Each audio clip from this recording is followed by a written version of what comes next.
बोला चंदनराव. अशोकराव, जे काय झालंय ते मला कळलंय. जे काय नुकसान झालंय ते हा, ते कधी भरून निघणार नाही मला माहिती आहे. हे बघा चंदनराव, माझ्या मुलाकडून जे काही चूक झाली असेल त्याबद्दल मी तुमची माफी मागतो. अहो, आयुष्यात प्रत्येकाला सेटबॅक येतातच.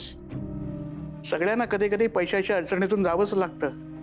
पैसा काय आज गेला तरी उद्या कमवता येतो, पण एखाद्या माणसाचा जर का धीर कसला ना तर तो परत मिळवणं फार कठीण असतं. नाही नाही, मी असं होऊ देणार नाही. कुणाच्याच बाबतीत मी असं होऊ देणार नाही. अशोकराव, तसं पहिल्यांदा झालंय भैरवीच्या बाबतीत.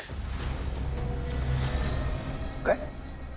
होय अशोकराव, तुम्हाला माहित नसेल पण भैरवी जेव्हा लंडनला होती तेव्हा ती एकटी पडली होती. तिचं ठरलेलं लग्न मोडलं होतं. ती डिप्रेशनमध्ये गेली होती. 1 वर्षभर सायकियाट्रिस्टकडनं ती गोळ्या घेत होती. सध्या हे जे काही चाललंय त्यामुळे भैरवीवरती पुन्हा ती वेळ येऊ नये एवढीच इच्छा आहे.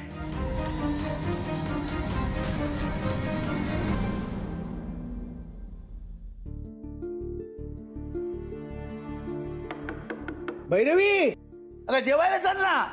अगं मुलं आता येतच असतील, सगळे एकत्रच बसूया जेवायला.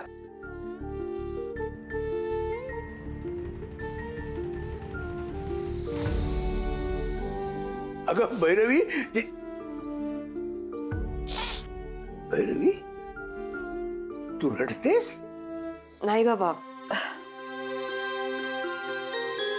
संध्याकाळ वेळी रडू नये बाळा. असं घरची लक्ष्मी जर दुःखात असेल ना तर देव सुद्धा नाराज होतात. काय करू मग बाबा, मला नाही कळत आहे. असं वाटतंय सगळ्या बाजूने संकट येत आहे. तुझ्यावर संकट आलंय? कसलं संकट आहे? हे जे काही चाललंय ते. ए बाई, इकडे बस बस बस बस, ये बस बस. सांग मला काय चाललंय? मला सगळं बोलायलाही त्रास होतोय बाबा. ऑफिसमध्ये आरोप झालाय माझ्यावर. आता दुसरी नोकरी मिळत नाहीये मला, कारण सगळीकडे बदनामी झाली आहे माझी. पोलीस चौकशीसाठी घेऊन गेले होते. मला सांग, परवाच्या वर्तमानपत्रात फ्रंट पेजवर आलेली ती बातमी आठवते तुला? नाही आठवत ना? लोकांना जगात घडणाऱ्या मोठमोठ्या गोष्टी सुद्धा लक्षात नसतात. भैरवी माझगावकरची नोकरी गेली. का गेली? पलीकडच्या घरात राहणाऱ्या लोकांना सुद्धा माहित नसेल, कारण ही तुझी घटना आहे, इतरांची नाही. कौतुकही विसरतात लोक, बदनामी विसरतात. तेव्हा हे संकट नाही. पुढे अनिशने जॉईंट अकाउंट मधले पैसे बुडवले.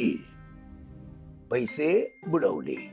पण तू, मी, मुलं, अनिश, तुझे आई वडील आणि गिराबादर ती 2 माणसं अजून आहेत ना? तसं नाहीये बाबा, आपल्याकडे खरंच आता पैसे नाहीये. किती खर्च आहे मुलांचा. मुलांच्या पिकनिकच्या फी पासून सगळा खर्च आहे. त्यात आता या दोघांना मी पलीकडच्या घरात सुद्धा नाही शिफ्ट करू शकणार. त्यामुळे तुम्ही सुद्धा नाराज व्हाल. आणि सगळ्यात जास्ती पुढे काय करणार आहे मी? मला सगळा अंधार दिसतोय. कारण तू उजेडाकडे बघतच नाहीये. भैरवी, अंधार आपल्या मनात असतो, जगात नाही. आजूबाजूला बघ जर, आपल्यापेक्षा भयंकर परिस्थितीत लोक जगतायत. आपण सुरक्षित आहोत. आपल्या डोक्यावर छप्पर आहे. आपल्या रक्ताची आजूबाजूला माणसं आहेत. काय अजून? हे बघ, तुला वाटतं तसंच सगळं होणं हे आयुष्य नसतं. आपल्याला एक वाटत असतं आणि घडतं काही दुसरंच. हे आयुष्य असतं. आता तुला खरं आयुष्य म्हणजे काय हे शिकायला लागलीस तू. पण शिकताना परीक्षा या द्याव्याच लागतात ना. दरवेळी हातपाय गाळून बसणारीस का तू?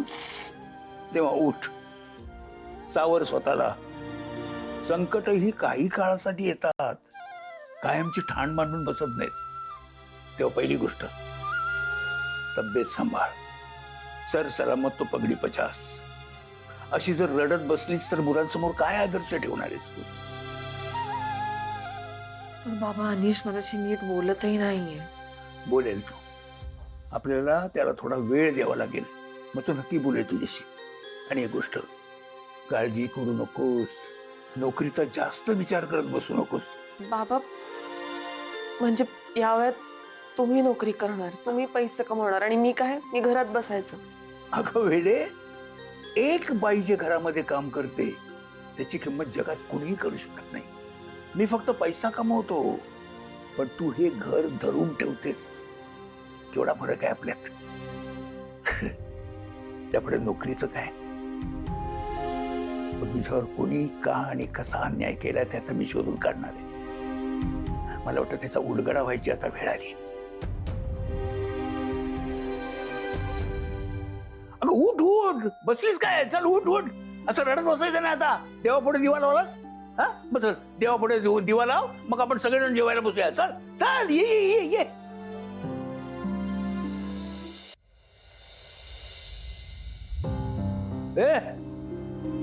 मी सर्वांनी गप्पा बसायचं ठरवलंय का? नाही, असं काही नाहीये. अरे मग बोला ना काहीतरी. काय बोलू? काय बोलू?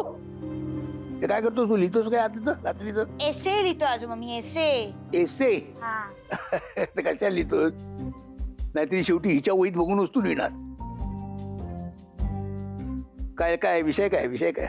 The beauty of Shravan month. अरे आठवण त्याच्यावरून. श्रावण महिना होणार आहे ना. काय व्रत बीत करायचं ठरवायचं नाही कोणी? व्रत म्हणजे?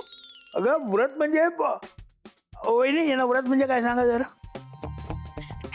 बाले, अगं व्रत म्हणजे एखादी गोष्ट नित्य नियमाने रोज करणे. म्हणजे अभ्यास. येस, अभ्यास करणे हे एक व्रत आहे.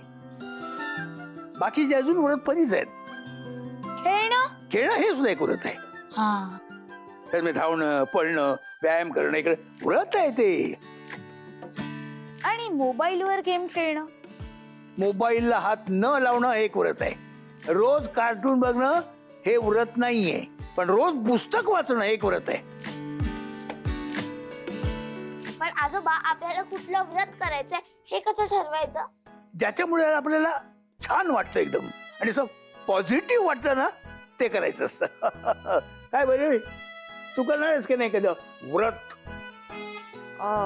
नाही, माहित नाही. अगं तुझी मंगळागौर आहे ना आता. मग तू मंगळागौरीचं कर की व्रत. बापा भाऊजी, हा? कौतुकच आहे ना. पुरुष असून तुम्हाला मंगळागौरीचं व्रत आठवते म्हणजे कमाल आहे ना हे. मग अरे पल्लवीला दुबईवरून इथं बोलव, तिची मंगळागौर केली होती वेणूला. बोल. असं? हो, आम्ही दुबईला असताना सगळे फोटोज बघितले होते. है ना? थोडी मज्जा केली होती तुम्ही. मग आता आपण तशी परत करू की मज्जा. पण आजोबा, त्याला खूप प्रयत्न करावं लागतं ना. ते सगळं मी करीन. वेणूनं वहीत सगळं लिहून ठेवलेलं आहे. मी आजच्या आज ती वही शोधून काढतो आणि लगेच कामाला लागतो. ठरलं, भैरवीची मंगळागौरी झालीच पाहिजे, आणि ती सुद्धा एकदम दणक्यात. Get set go.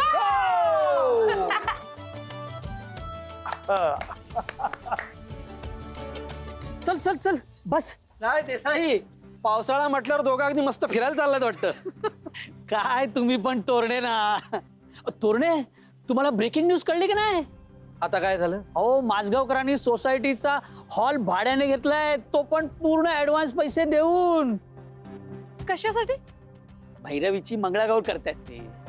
अहो, ते सातपुते सांगत होते माझगावकरांच्या घरचं वातावरण बिघडलेलं आहे. सारखे भांडणाचे आवाज ऐकू येत आहेत. तो अनिश तर रात्री बाहेर एकटाच बसला होता. घरच्या कटकटीला वैतागून एकटा बसला असेल. एकतर भैरवीची नोकरी गेलीये आणि त्यात हा पैसे गमावून बसलाय. अरे पण मी म्हणतो, एवढं सगळं चालू असताना हे सण साजरे करायचेत कशाला? अहो, हा उत्साह म्हणायचा की निर्लज्जपणा? जाऊ दे ना, आपल्याला काय करायचंय? पैसे भरल्यात ना त्यांनी, करू दे त्यांना काय करायचं ते. कर. बाय द वे देसाई, तो ए विंग मधला फ्लॅट आपण सोडून घेतलाय का? हो. हा, नशीब. म्हणजे तेवढा तरी तो भाड्याचा खर्च वाचलाय. बरं, तुम्ही जा, का मी येऊ तुमच्या बरोबर? अरे नाही, नाही, नाही. चल, चल, हो, चल, चला चल, लवकर. उशीर होतो मला आम्हाला. एक तर बोलून चला. घेतलं. ए भैरवी, ए भैरवी, आम्ही निघतो. ए वेणूची वही सापडली. मी येताना सगळं सामान घेऊन येईन. हा कशाला बाबा हे सगळं करायची गरज आहे का? हो, करायलाच पाहिजे. माऊ हा. मी परवा एका बेकिंगच्या कोर्सला जाऊ. अरे वा वा, जा जा जा जा, चांगलंय. काय झालं तुला? नाही मला वाटलं तुम्ही नाही म्हणाल. का? तुम्हीच तर म्हणता हे भिकेचे उद्योग वगैरे कशाला, खरा स्वयंपाक शिकला पाहिजे. मग तो तर शिक, त्याबरोबर बेकिंग पण शिक. पण हा मी एक गोष्ट सांगायची विसरले, तो ऍक्च्युली क्लास परवाच आहे, सो मंगळागौर मिस होईल. तू तरी काय करणार आहेस तिथे जाऊन? हा? तोंड वेडी वाटून सेल्फी काढणार ना, सेल्फी. आणि हो, मी नसीन तर इरोशान मस्ती करतील, सो नाही ते सुद्धा नसणार आहे. काय त्याने शाळेतून काहीतरी फार्मिंग वगैरे काहीतरी आहे, अख्खा दिवस तिकडेच जाणार आहे त्याचा. वाव, काय काहीच बोलले नाहीत दोघं. अरे त्यांनाच कुठं माहिती आहे आपण काय करतोय ते. सकाळी भेटल्यानंतर मी त्यांना सांगितलं आहे, तुम्ही तिघे जण जा, एवढ्या डोक्याचा ताप कमी होईल. नाही म्हणजे ताप कमी होईल. बस मी निघतो. अनिश, अनिश आज लवकर गेलाय सकाळी. ते मंगळागौर खरंच पूजणार आहे का? मग खोटी कशी पुसतात? असते जोक, जोक वाटलं का जोक? नाही नाही नाही ना भाऊजी, म्हणजे ते खेळ असतात ना, तर ते खेळ म्हणजे मला असं. तुमचा काय संबंध आहे? तुम्ही तिकडे मुलांना सांभाळत बसा आजचा दिवस. चला चला म्हटल्यावर काय येत आहे? मग तुम्ही तिकडे चला, मी तिकडे जातो. बाबा. चला म्हटल्यावर चालल्या. मला वाटलं काही सामान दिलं. सामान विमान रस्ता देखावर दिसल्यावर चालायलाच लागतात. हो हो. काय चाकू? हा, तिकडे चला बरं. हॅलो, बोला ना मामा. कशी आहेस तू? आणि तुझ्या मैत्रिणी कशा आहेत? आम्ही मजेत आहोत. अहो आता मी आणि प्रेरणा ताई मंदिरात गेलो होतो ना, तेव्हा तुमचाच विषय काढला होता. तुम्ही सांगा, तुम्ही कशा आहात? हा मी ठीक आहे, मी ठीक आहे. ए मला तुला विचारलं होतं, परवा तू कशी बिझी आहेस? म्हणजे बिझी आहेस का त्या दिवशी तू? अहो मामा, मी बिझी असले ना तरी तुमच्यासाठी नक्कीच वेळ काढीन. सांगा ना काय काम आहे? आम्ही आपल्या भैरवीची मंगळागौर करायचं म्हणतोय एकदम दणक्यात. अरे वा, ऐकून खरंच आनंद झाला मला. भारी वाटून लागलं का ग? तुला का भारी वाटतंय? अहो म्हणजे पुरुषांले हे एवढं सुचत नाही ना, म्हणून तुम्हाला सुचलं एवढं. खरंच खूप मोठी गोष्ट आहे ही. अगं प्रयत्न करतोय पहिल्यांदाच. पहिलीच मंगळागौर आहे ना तिची. आमची वेणू असती तर काहीच प्रश्न आला नसता. हा हे बघ, तू आणि प्रेरणा दोघींनी यायचा. हा हो आणि तुमच्या नवऱ्यानं पण घेऊन यायचं. हो, तुम्ही काळजीच करू नका, त्यांना बी घेऊन येऊ. हा